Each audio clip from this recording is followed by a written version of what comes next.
Throughout the entire history of the Iraq War, who was the guy financing or underwriting or patronizing jihadists flowing into Iraq more than anybody else in the Middle East? Bashar al-Assad.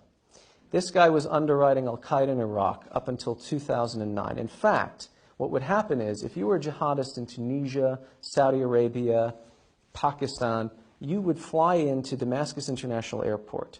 And there was actually a bus terminal that would ferry you into eastern Syria, where you would be domiciled by an al-Qaeda in Iraq cleric who was working cheek by jowl with Assad's mukhabarat, or intelligence services, and then would send you across the border into Iraq to target the Americans or the Iraqis or whomever. Actually, the bus depot in Damascus was located, guess where? Right across the street from the U.S. Embassy.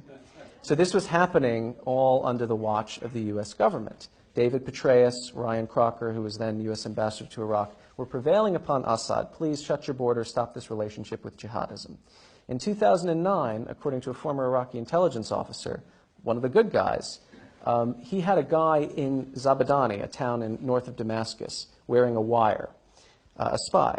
And the spy sat in on a meeting that consisted of al-Qaeda in Iraq, Saddam's Ba'ath Party agents, and the Syrian security services, planning terrorist attacks not even against the Americans, but against Iraqi state institutions.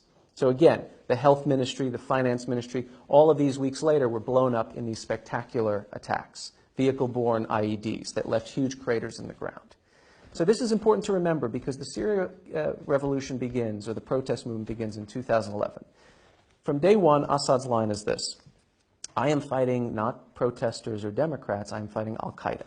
And it's al-Qaeda sponsored by the United States, Saudi Arabia, and Israel. Truly a coalition of the willing, if ever there were one, right? The problem was, how do you win the media narrative when you're shooting children? I mean, 12-year-old girls sniped through the eye by the security services. How do you win the media narrative when members of your own military, remember that the Syrian military, at the officer level, it's mostly Alawites because they benefited from this patronage system. They were promoted above the Sunnis. But the Sunni conscripts were the ones who were actually carrying the packs and the guns and going out and doing the fighting.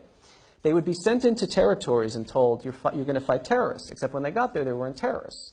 There were people marching in the streets with banners and saying, you know, we want the downfall of the regime. So the military refused to open fire. The mukhabarat came in and said, if you don't open fire on them, we're going to open fire on you.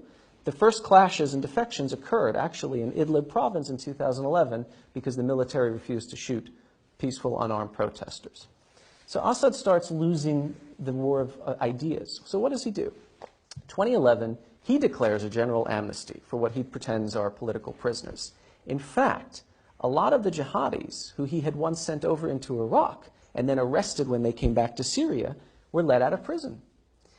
The three top Islamist brigades, or rebel units on the ground up until recently, the commanders of all three were former inmates of Sednaya prison in Damascus. They were let out in May of 2011 by Bashar al-Assad. Why did he do this? Well, it doesn't take a rocket scientist or a Middle East expert to figure it out. He knew that as long as this campaign, this war of attrition was going on, actually a very brutal state suppression of a protest movement, people would radicalize. People would turn to the guys with the long black beards, promising them not even heaven on earth or you know, virgins in the afterlife, but just saying to them, this guy came and he raped your daughter, or he threw your son into a prison and electrocuted his genitals. We're going to go blow him up. And the people would say, have at it. You know, we think of ISIS as the most barbaric and brutal organization in the Middle East. Let me tell you, anything you've seen, anything you've read in newspapers about what they've done, Assad has done that and worse. Burning people alive, Assad's militias, Assad's Shabiha, these are mercenary gangs responsible for some of the worst massacres. They lock whole Sunni families in their homes and set the house on fire and let the families cook alive. You're just not seeing it on CNN.